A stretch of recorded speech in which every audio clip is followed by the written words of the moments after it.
Been a minute. It's your boy Wes here, aka Seahawktopmist Prime, and this channel is the Seahawks Times.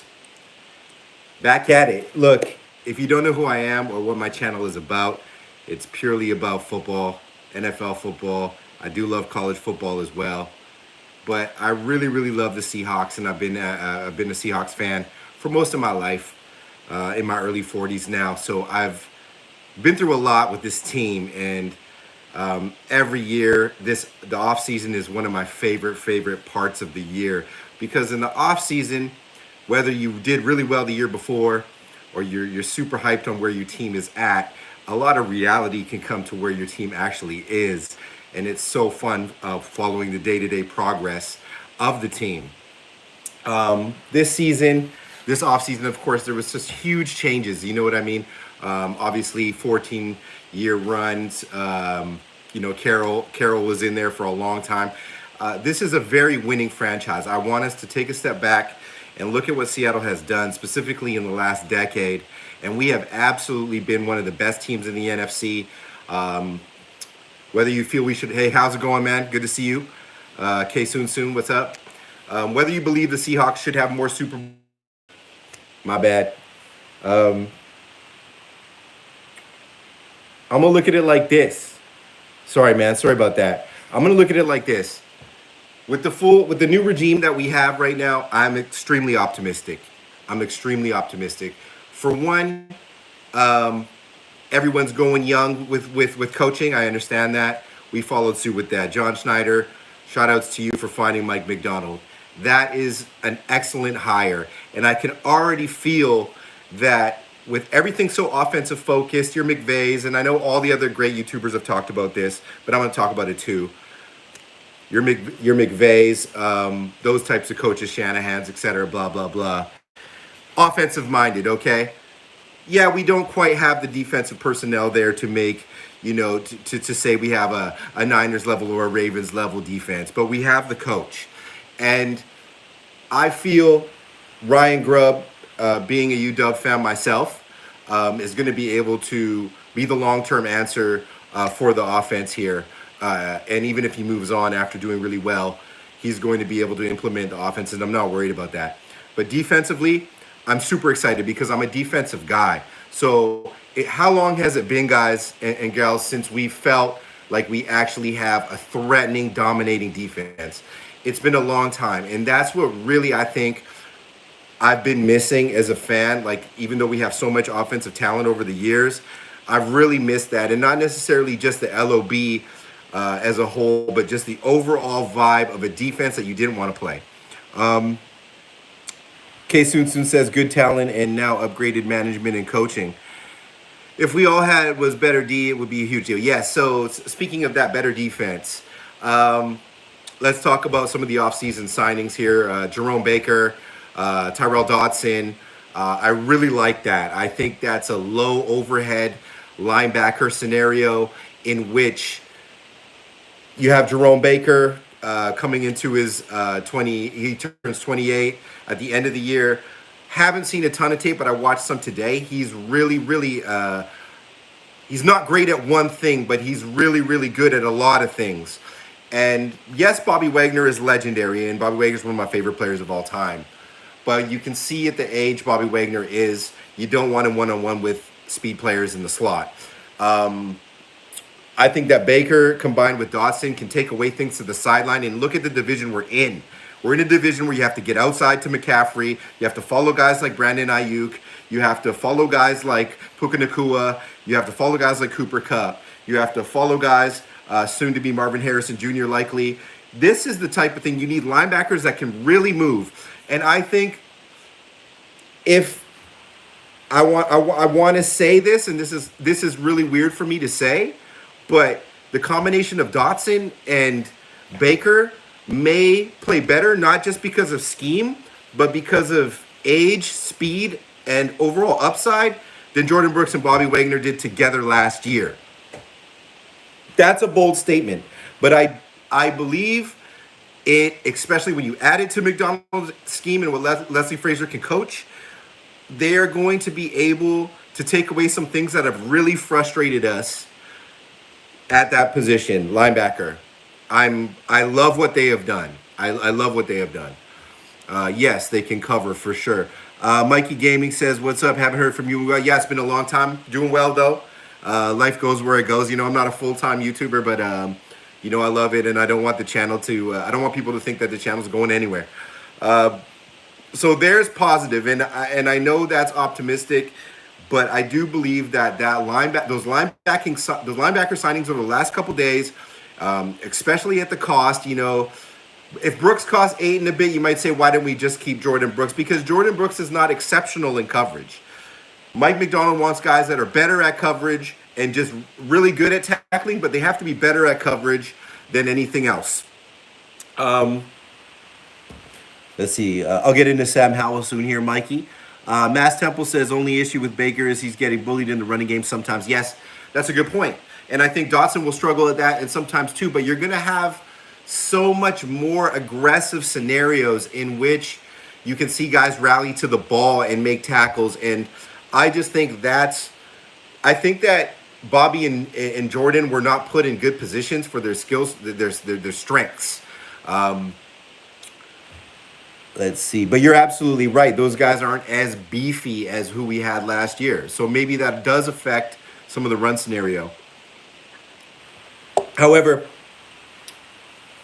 with a better D-line rotation and better just overall positioning pre-snap for this defense, whoever actually ends up on this D-line, I like the ability for them to not have to be the last line of defense all the damn time. Quandre always had to be way back there covering deep, and then by the time he's running down, I want the D-line to get enough push to make it so the linebackers are not only clean, but let's force things outside to our strength, which I think could surprise some of the NFC West offensive coordinators that we face if we have the ability to get stuff going and tackle outside of the hashes. Let me go through this here. We need more help in the run game for sure, and that's going to come. Pause. We will draft at least another good LB. I believe so. You know, they're obviously, if somebody falls there, they want to do it. You know, the big name is Colston, but you know he's going to go pretty high. But I do think they're going to draft as well for sure. What I think about Grubb in the offense? Okay, I'm going to stick to defense a little bit longer here. Devin Witherspoon. I hadn't talked to you guys about Devin Witherspoon in the season that he had.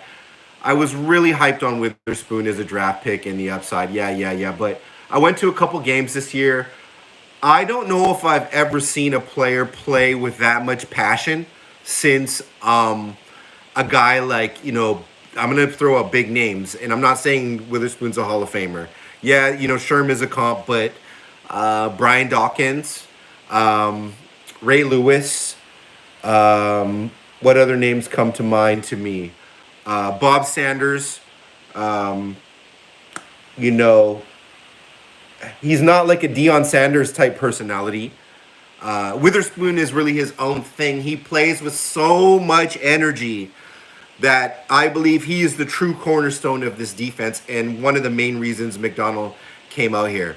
Troy Polamalu, yeah, good call. It's not just wild energy that he comes with or like, I'm crazy, I'm rah, rah. He has a focused, tenacious, relentless pursuit of the football at all times, no matter where he is. It's innate. And then I want to talk about Tariq Woolen. A lot of people down on Tariq Woolen.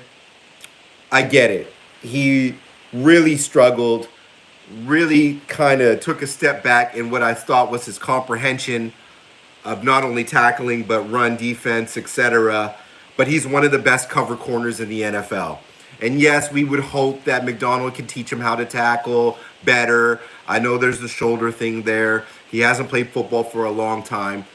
But I'm also going to go on a limb for Tariq Woolen and say that Tariq Woolen is going to figure this out. This is his 4th year of playing corner maybe in his life. It's like he has the physicality to do it, and this might be repetitive from other channels. But he's a great person. You know what I mean? Like he's just a good kid. He's humble. And I think he's going to have the humility to say, look, this is what I work on. I'm really good at covering downfield. McDonald put me in positions, or Mike's going to put him in positions to understand and comprehend where he has to be to rally to the football. And in a passing league, yes, Woolen was a liability in the run, but in a passing league, would you rather have a guy that's like eventually becomes a pretty good tackler, not an elite tackler, or somebody who lets Jamar Chase behind them 600 times for touchdowns in one game? Just let that sink in. If you were to draft somebody this year, would they have more talent than Tariq Woolen, at corner?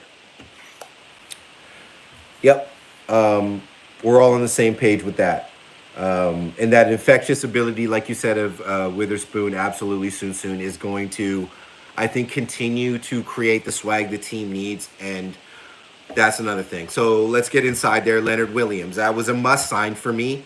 The games that I saw live and all the film that I watched on Lenny, Big Cat is able to, he's not like a Chris Jones where he just envelopes and is right on the quarterback per se, but his gap, like the way that he just presses through gaps is absolutely amazing.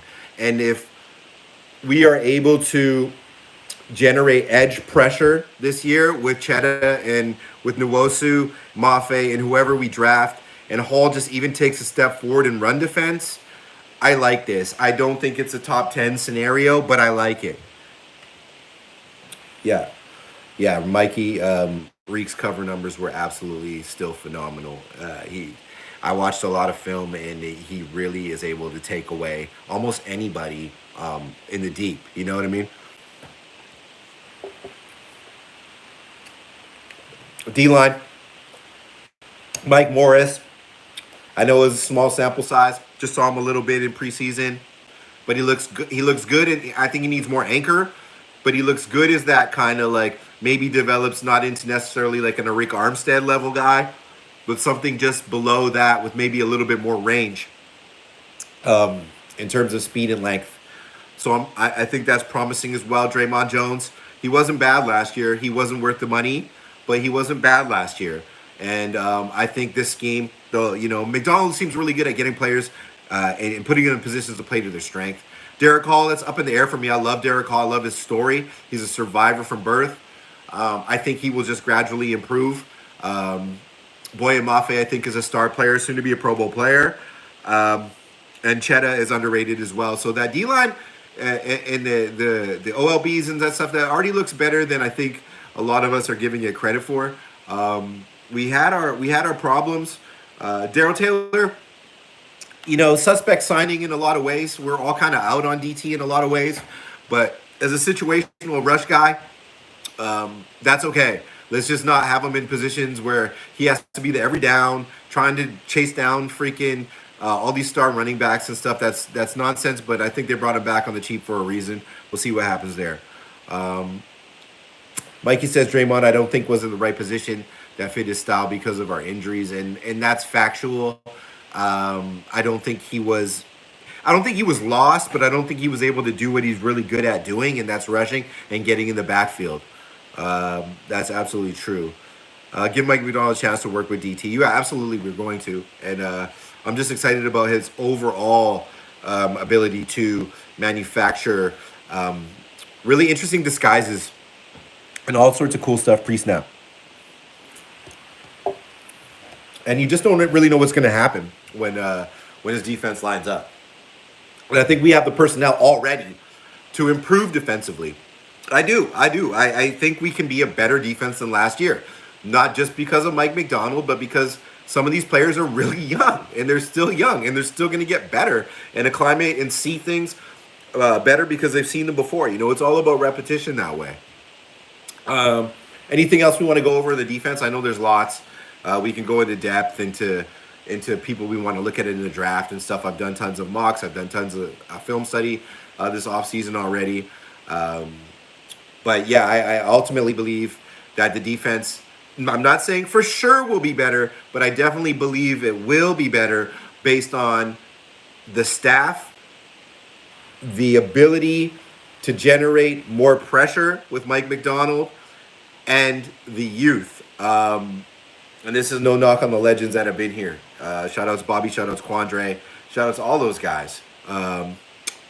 Rashawn Jenkins ain't not my favorite safety ever, but when Rashawn Jenkins is playing, whenever I watch the Jags, I'm like, man, this guy's pretty damn good. And that's how I feel about Rashawn Jenkins. He's not going to be the reason you lose a game, is how I feel about him. He's not going to break a game open either, but he could make impactful plays. Like, he can make impactful plays in big situations. He's a good, smart football player. At this stage of his career, I don't know how much of a downgrade that is from Quandre, as I think that Jenkins can rally to the ball a bit faster, and that will kind of work with what McDonald needs to do. A lot of good draft picks I like, for safety this year too. Williams, Mustafa, all the guys that, those kind of guys. I like Viaki, I guess that's his name. There's a lot of players out there, so I'm not worried about that. And I do like Jarek as well. So it could take a while for Jarek to get better in terms of his health, but I do like him. So that's positive to me. We still have a lot of question marks, though. I'm not going to be unrealistic. I think we can improve to at least 20, maybe 15, says Mikey Gaming. I think that's a start, just like the Ravens defense in Baltimore when Mike first got back. Yeah, absolutely. It could take some time. But at the positions we need, I think let's get into the Sam Howell trade. And the repercussions of that in the positions of need. We go back, 24 spots there in those later rounds. At the positions of need in that scenario, I do believe we'll get more draft capital out of that 16th pick. We need some guards, you know what I mean? That type of thing. We need contingency there. So I don't think it really hurts us as much as people might be thinking on paper. I guess it was a net 4th round, 5th round pick exchange. But I do think we can bolster and find some good young talent in these later rounds and mid rounds, particularly if we get back the third and another maybe late second or another third, another later pick if we get out of 16 there. Sam Howell. I've watched I was so interested in the Sam Howell trade that before I even said anything or even put anything on the community page, it's like automatically you're either like, oh, he's going to be the starter, or Sam Howell's just a useless kind of trade scenario. Look, this guy, I wasn't at that game. Sorry. I wasn't at that game. I watched that game, though. The Commanders in Seattle. Now, there was points and times in that game where I was like, how come we can't just get this guy on the ground? And how come we can't pressure this guy? I feel at that point in the season we did have injuries, but we were playing okay defensively, Seattle that is. And Spoon was doing his thing, and he was all over McLaurin, and we were doing well against their outside receivers, but Howell just kept making plays, man. He found Brian Johnson, bro been shot in the leg. He found Brian shot in the leg Johnson in the flat for a 50-yard gain. He was just weaving, shucking and jiving, and he makes his mistakes, obviously. 21 touchdowns, 21 interceptions. That's obviously a glaring factor. But when you're down all the time and you have to throw 600 times, Josh Allen's going to throw that many picks. Joe Burrow might not throw as many picks, but half of the league or more are going to throw at least 15, 16 interceptions, maybe 13 for the good ones in those situations. With that talent, with that poor of a, I'm not saying they're not talented, but he's talented, man. And he might not have as pretty of a throw as Drew Lock, who I like. I like Drew Lock. But Sam Howell is a different type of gamer, and it's also like he's not Baker Mayfield, like he's not Baker Mayfield just bugs me sometimes. Sam Howell is like he's got a cannon, bro, and he is able to throw on the run if he can reel in and actually has a balanced offense. He could be a good quarterback, and I don't know if that ever materializes in Seattle. I feel like it's money related, of course. Drew needed money, 6 mil, whatever. I feel like Drew Lock will have to come out of the gate storming to win the job in New York. Props to him. I hope he does. Howell, I think, just automatically sits behind Geno Smith. But I do, pardon me, I do think with the capital that they gave, they look at even next year's draft class and the later round guys here and say, look, at worst, we're having Sam, if we got to let go of Geno, battle it out with XYZ player. And having watched all of the Howell film I can now, if you put him in the right situations, bro, he's gonna throw for 400 yards like with these receivers easily. It's just how can he reel in poor decisions but he doesn't make like a ton. Like it's just like how does he reel it in? Can they coach him up? And if they do, I do like him better than Bo Nix. I don't know if I like him better than Michael Penix, but I don't have the injury-related issues. He's younger than those guys. I absolutely like Sam Howell more than J.J. McCarthy, who you'd have to spend a top, 15 pick on. It's up in the air what happens with J.J. McCarthy. I get it. I'm not saying he's terrible, but, this kid came into the NFL at 21 years old, had to play on the Commanders, the worst team pardon my French, ever. He's got Jahan Dotson for a bit there. He's got Terry. He's got half of a running game. But he was chucking the ball relentlessly, bro. Fearlessly. And he has what did he throw for? 4,000. He was up there in passing yards with the best in the league.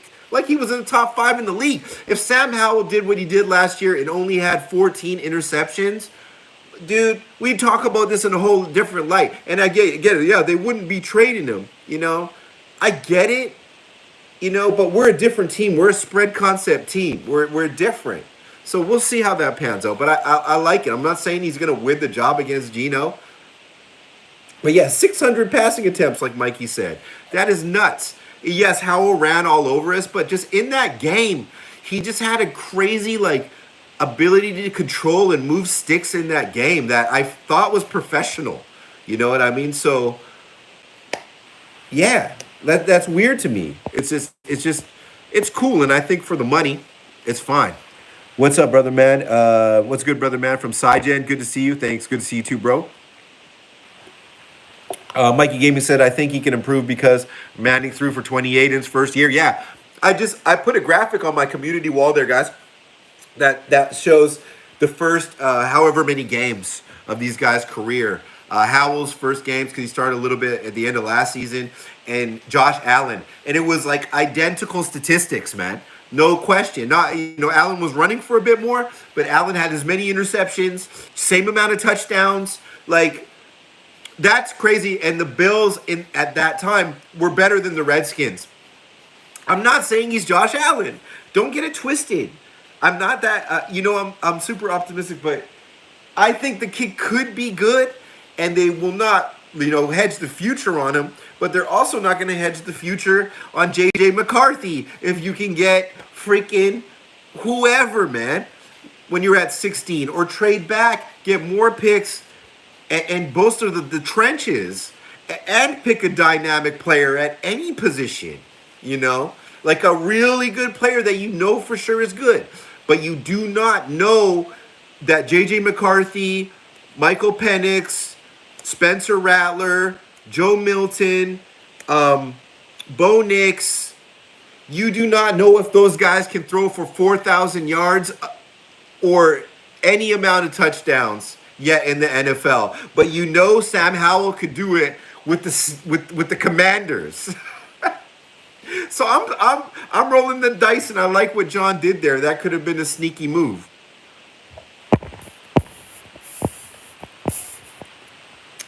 I'm not saying he's God sent to football. What's up, Nick? How you doing, man? I'm up here.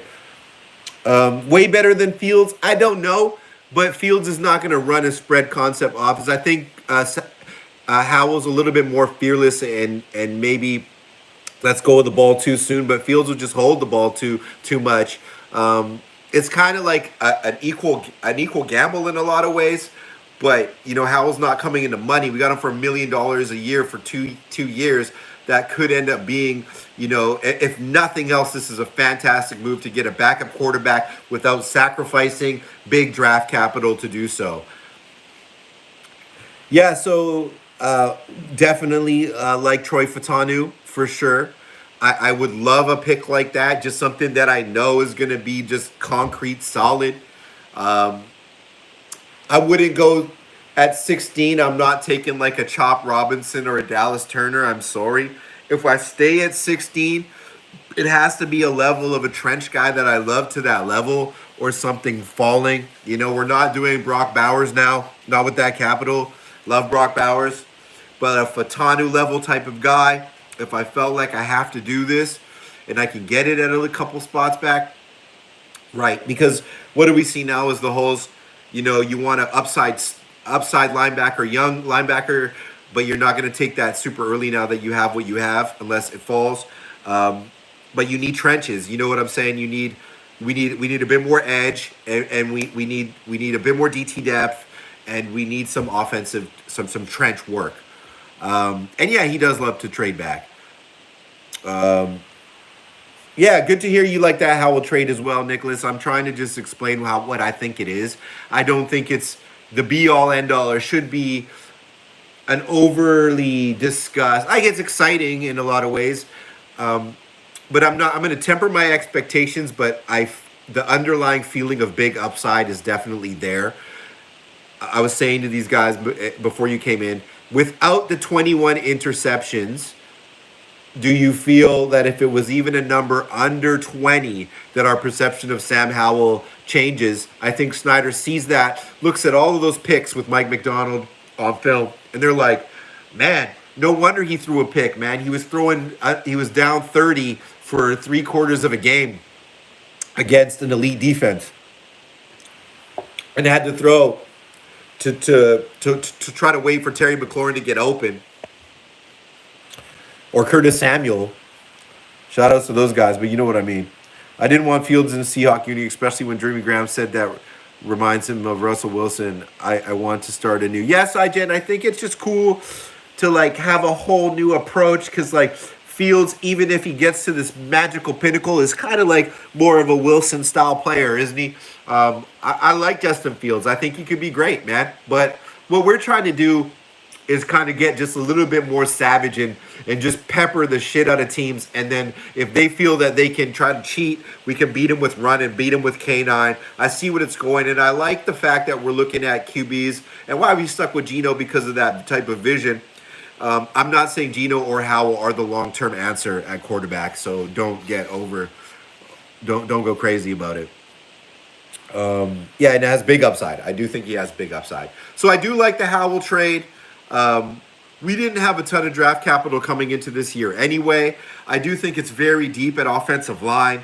It's obviously deep at receiver. It's not that deep at quarterback. I think it's really deep in O-line. There's sneaky value in the mid-rounds at positions we need. Safety, linebacker. There's sneaky value there. So we now go into the draft finally not really pressed to do much more than find dominant guard play. And that kind of stuff. And maybe a center. I don't know. But Olu seems to be in position. It's a semi-stopgap trade. Get a good backup. I think Howell play. Yeah, you did. You said he's a crap team. K Soon says McIntosh will be fun to watch. Him and make a difference. It'll be interesting. Like, we'll know early in camp by the buzz if they have plans for Kenny. And we'll also know how they feel if they draft or have a whole bunch of UFDAs there. But I do think McIntosh can be good, and I think he just never got right, and they're kind of like, this season's a wash. Why bring him back now? So Mikey Gaming, Sygen, who do you want at 16? That's Sygen's question to answer. Mikey Gaming says, do you like James Williams? I'm gonna have to go soon, but I want to break this down, and I hope I can come back on later. Do I like James Williams? Okay, I feel like in this draft, there's maybe 3 players that I think fit Seattle perfectly, and that I just have to have. Like me, every time I do a mock, after watching his film, he could be the only Seahawk player. There's a couple more, but now that that's, I think we have to draft this guy. He is, he's not Cam Chancellor. He's not hitting that hard, but he's hitting just about as hard as Cam. Has more speed. Oh, what's he going to do when he needs to cover? This guy could be a linebacker. Yeah, right. He could be that Micah Parsons type role with less rush. But if he comes up to the line of scrimmage and you don't account for him, he's gonna get there. But his ability to come downfield and make an impact, I've been desiring that so much out of this team, for somebody to come downhill and erase people. And if Devin Witherspoon at 5'6", all Oompa Loompa size 5'6", is able to just devastate players, James Williams behind him, it excites me so much. So that's a great call. What? Giant Kumar, West, bro, welcome back, my dude. Please post regularly with the $49.99 super chat. God, man, bless you, man. Bless you, bro. That's love, man. That's really cool. I really appreciate that, man. One of the OGs that chimes in on the channel. My guy, James Kumar, and I see him on other channels when I watch and stuff. What a great dude and a real Seahawks fan. Nicholas been down since day one. Side gen day ones. And that's obviously who's here. I haven't been posting, so the algorithm isn't good. You guys are thinking 10-7. Yeah, I could see us winning 8. I could see us winning 10. Schedule is still pretty tough. But thank you so much. That's hella love. Guys, never expect you to try to drop stuff on my stuff, but that's just so cool to feel the love and see you guys back here chiming in on a Saturday night. When it comes to my expectations for win-loss, I'm right there with you. Yeah, Mikey, James Williams is my dream pick. Guys, James Williams, Miami Hurricanes, safety. I think he transferred from somewhere before. But I mostly, I watched like James Williams highlights, like career, but his ability to hit is what excites me the most. And he can get back down the field and make plays. So he'll be sneaky. He's just like more NFL ready than, like, he's a type of player that'd be better almost in the NFL than college. I'm excited about it though. I've gone into the year thinking this. If we can just look faster, look different, like, yes, play, we lose a tough game, win a tough game. There was games this year where I felt we were just never in the game. Or if we were in the game, it was for under 10 minutes. If we can be nasty the whole year, kind of like what that resurgent Lions team was like. But if we can just be somebody that really affects you psychologically when you play them because of our physicality and our tenacity, I'm going to be excited. And I'm going to be point blank. That could be 5 wins. But if in those other losses we look savage and vibrant and exciting and going for it and modern, and not even just modern but futuristic, that's what I want to see. I want to see the futuristic Seahawks, man. We missed your content. Love it. Can't wait for more. Thanks, Nick, man. Much love, man. I hope you and your baby and your daughter and stuff, are doing great, and your family's doing great, man. And I got much love for you, bro. Sidejan with the $7. Hit the likes for my guy. And foremost, who do you want to start at the safety position? So this season, I'm going into it with what we with Jenkins and Love. All right, so that's where I'm starting. If Reed has a trippy bounce back, sure, he's in the mix, but that would have to be trippy and quick. I mean, but he's super talented. But I think out of the gate, they'll like what Jenkins and Love bring in terms of stability and understanding and comprehension of a complex zone drop defense with lots of disguises. If James Williams or that type of player, like a Mustafa, like a thumper type guy, comes in and just rips up camp, they could start in front of Jenkins. So I think Love is more going to see the field and understand and like this McDonald's scheme because he's so cerebral. So he's the only shoe-in I have, even though that we paid Rashawn Jenkins. Maybe that's crazy. But I think, day one, you come out and all, unless something miraculous happens like that in camp and it's just undeniable, you put out Rashawn Jenkins. Thanks for the love, guys. Super chats are awesome. I think our defense is going to look way better and different this coming season. It is. That's what I was saying at the beginning of the stream before anyone was here. And I love seeing all 10 of you here. Was that we might have some regressions in some levels, but really, what are they? Bobby Wagner, all of our favorites. We all love Bobby, man. But, I went to the Eagles game, man, okay, with my little brother. I hadn't seen him in a long time. Legendary game, of course. It wasn't that good on TV, but when I was there, I had a great position. I was in great position for the final drive, the Drew Lock throw, the JSN catch. It was one of those things where you're just at Lumen's at the right moment, and it was magical. I was surrounded by just evil Eagles fans, man, just bastards, bro. Much love, but they were just, you know how they are. That catch was so amazing to see. I'm just kind of reminiscing on the moment of how amazing that was, and you all know what it was like, and I was just so blessed to be there. JSN, so good.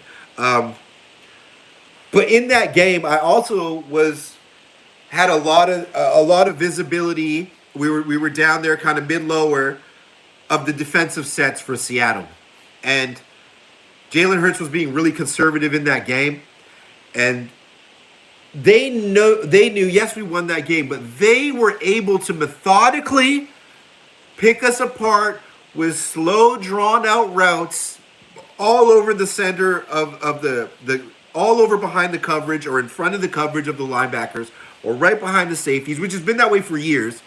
But there was one play. Bobby Wagner, Hall of Famer. Bobby Wagner, first ballot. I love him, man. One of the best players of all time.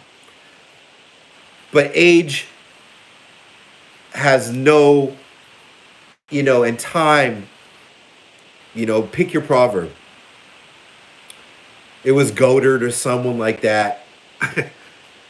It was so obvious, guys, that it was going to be a seam and curl for a first down. We had them pinned, like we were about to get off the field early in the game, which could have shifted momentum.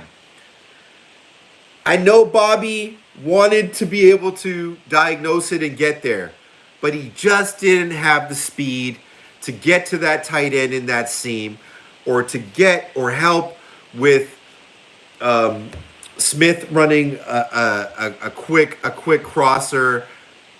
Yes, he got to the line of scrimmage and got up there and it gives heart and stuff, but he just can't do that anymore. There was a time where Bobby was running 40 yards downfield, like batting away and covering downfield. That was 7 years ago. You know what I mean? Love him. Jordan, almost a younger version of that. Yeah, he can follow people around, and I do like Jordan Brooks. But that position last year, guys, if the pros are watching this, in that set, became such a liability because people knew how to attack us so much there, because those guys are not coverage linebackers anymore. They're not cover guys. They would probably tell you that. Well, they would never admit to that. But they can attack the line of scrimmage and make tackles, and the NFL's changed. Tight ends now run what receivers used to do. People get out in space. They attack you with all sorts of concepts in the middle of the field. And if your linebackers, especially in a McDonald's scheme, can't cover, you're dead in the water, man. They're going to move the ball. Even if you bend and don't break, you're not going to be able to get those 3 and outs that you want to, because they're just going to get that first down attacking that part of the field. Now, if you can pinch them out, force them into 3rd and longs, and those short routes aren't there, then what do you have to do? You have to attack the safeties. You're going to have a hard time throwing outside against the talent at corner and DBs here. And I think that's what McDonald sees. It was a black hole. Father Time is ruthless for sure. And I love those players. I love Seahawks that are just good people that are put in their time. Like, these guys put their brains and their hearts, and this is not a knock. I'm not one of those fans that will just disregard what these guys put out there for us. Like, yeah, they get paid a lot of money, but the toll it has on their bodies, especially guys in positions like linebackers, running backs, we need to check ourselves with being like, oh, they're gone now. He sucked. It was duh. You know, even guys that suck, like, you know, let's give them props for coming to Seattle and giving it their all, man. For the most part, people do.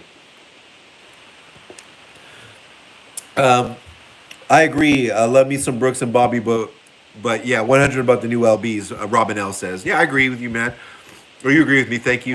Giant says, I was at home in India and turned off the game after the 3rd quarter. Woke up shocked.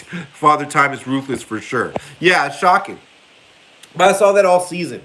People attack Bobby and Jordan and Quandre not being able to come up close enough because there was not enough trust in the back, et cetera, et cetera. I just want to see that part. It's a new era, and props to those legendary football players, man. Thank you for doing what you did there. But it's just a new era as a whole. And shout outs to India, man. Shout outs to India. I can't wait to go to India. Food, fantastic. I can't wait to go visit India. But the area I live, there's tons of people from Punjab, India. Shout outs to India, man. Can't wait to visit.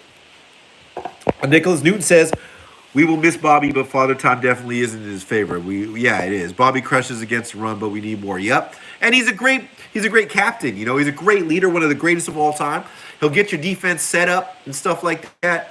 But ultimately, you're putting Bobby Wagner in positions where he has to try to, like, follow skill players that are, you know, 10 years younger and running 4.2. You know what I mean? Like, it's just not reasonable. I'm sad about Parkinson being gone as well. I really loved him. There's a lot of moves this season that seem like we could have kept this guy instead of signing this guy. We could have kept this. Like, Kobe's a guy that could have stayed for sure. You know, even Will. Those are good players. But, you know, you bring in a guy like committing to Fant and Brown is saying, okay, you know, Fant, like, we're gonna move the ball. Like, we're gonna use Noah Fant this year. Don't be surprised if Noah Fant has a 500-yard plus year. You know what I mean? We're going to be using those guys. Noah Brown is not a downgrade at blocking from Kobe.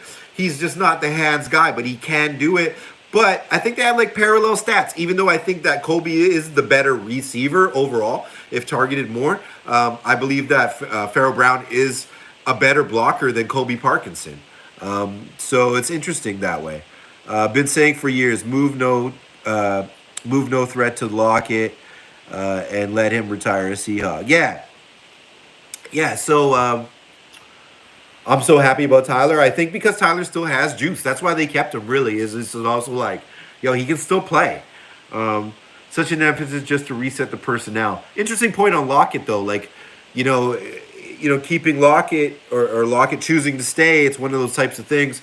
You know, who is the successor to Tyler? Because we'll need another receiver. I like if we can get a Polk or a McMillan. I just like that idea. You know what I mean? With a huge new coaching staff, yeah, Tyler can obviously still play. Yeah, so on that point, you know, the offense, I didn't get into it much, but probably because I'm really not worried about it.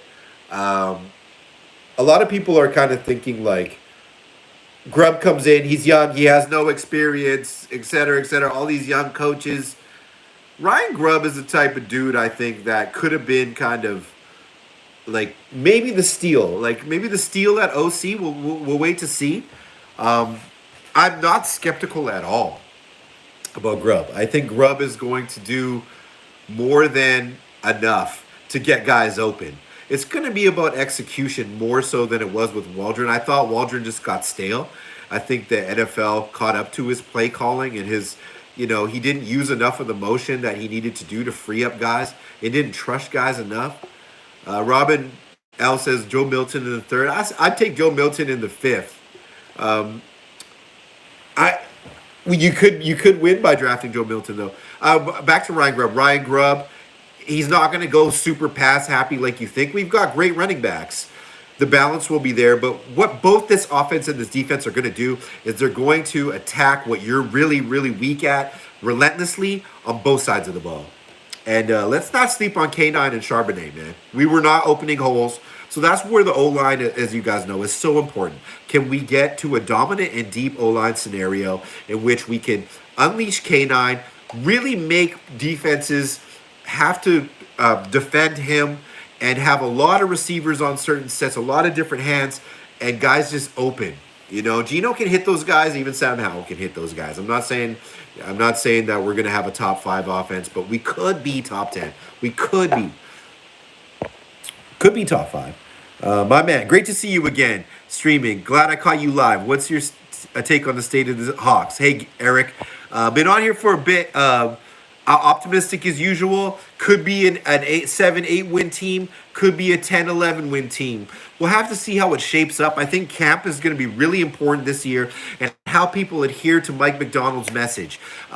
He's super talented, but when you're at the helm, can you carry on the same type of player, the players buying into you when you're in that position of power that he was able to do at DC with the Ravens? I believe that our defense is every bit as talented as the Ravens, less Adebuke, and maybe I would say, come on, let's be realistic. Obviously, Patrick Queen.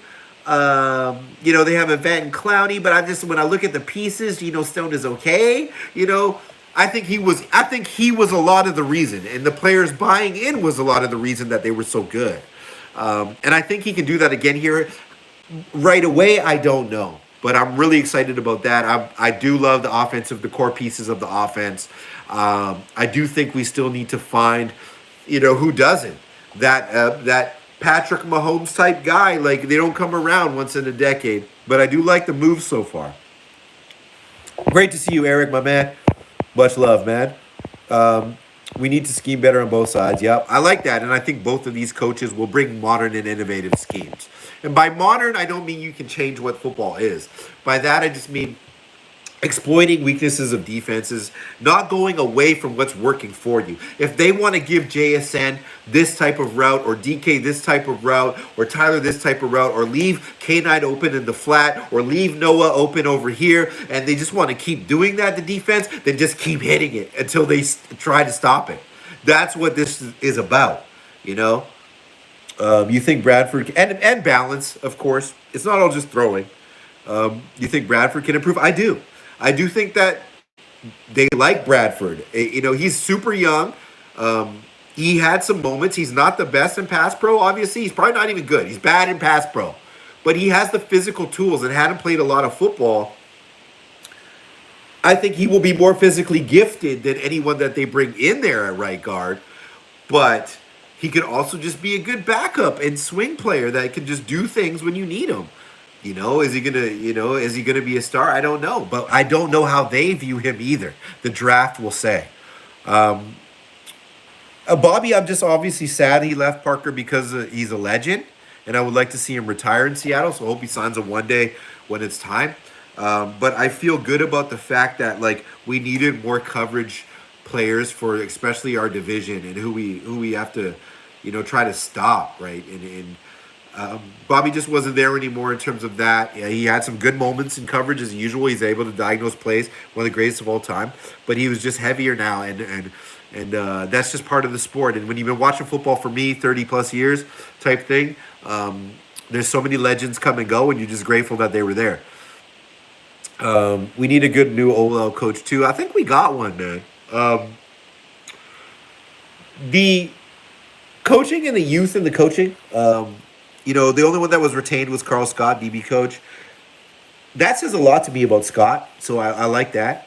But all of these other coaches, it's to be determined. I like the upside. I think Fraser is like getting a 2-for-1 head coach in a lot of ways.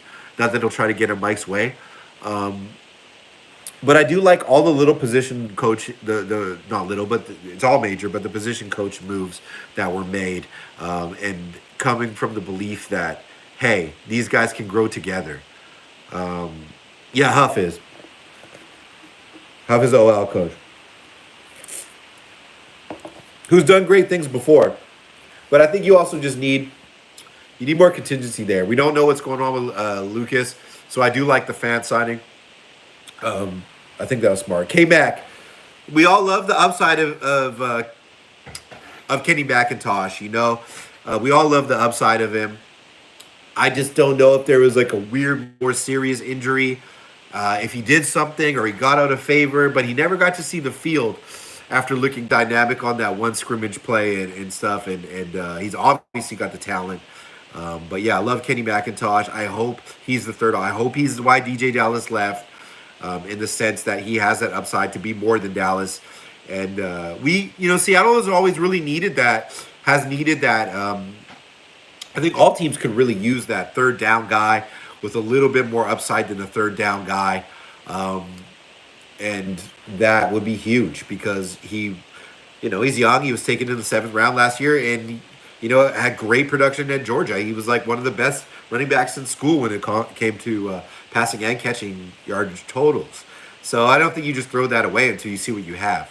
More videos, more lives coming. Guys, I have so much more to talk about. Should I do this more often? All you got to do is pick your emoji of choice. Throw it down in the comments. If you think Seahawktopmist Prime, a.k.a. Wes, should do more live streams weekly because you enjoy talking about football with me, throw up an emoji if you think so. I really, really love y'all, man. You know how I feel. Any thoughts on Mike Morris? I talked about a bit earlier. I like Mike Morris. He was there when Mike McDonald was greeted, gave him the big hug when he was welcomed to the venue. Michigan, he looks good, flashy, but like sound. Needs a little bit more anchor. That one's awesome. But Mike Morris has upside, and we are going to keep him here and see what he can do in camp and see if he can get some minutes. Love talking football with you guys. Soon, Giants, Nick, Syjan, Eric, Parker, Peter. I'm going to show you all, man. Who else came in here? Robin. Man, you guys are dope. Whoever else watched, Robin L, Mikey, my guys, my gals. Shout outs. Thanks for joining me, man. Make sure to support all the other dope Seahawks YouTubers.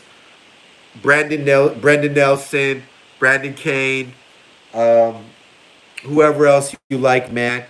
Seahawks forever, whoever else you like, man. Maddie, Griff, whether you're into Rob, whether you're into Murph's content, whether you're into whoever, support the community, the Seahawks community, because as you guys know, it's a family, man. It's the 12s, baby. We're always about this lifestyle. And I really love you guys, man. And shout outs to you. Thanks for checking in. Thanks for the supers. That means so much, man. I can't believe you guys came in here tonight and spent an hour with me. Props, and I'll see you guys later. I'm going to drop a draft video here now that the smoke is cleared. Where have I been, Syjan, man? I work my ass off. I got a big-ass family that I got to do a lot for in my daily and take care of, and I'm very grateful for that. But once this time of the season comes, I get really antsy, and I got to make content. So thanks for your support. Share the videos if you like them. I'll be doing a mock draft video in which I really dig into my ideal scenario, and then maybe we'll do a live mock draft together. I know I'm not the only one. Much love and peace.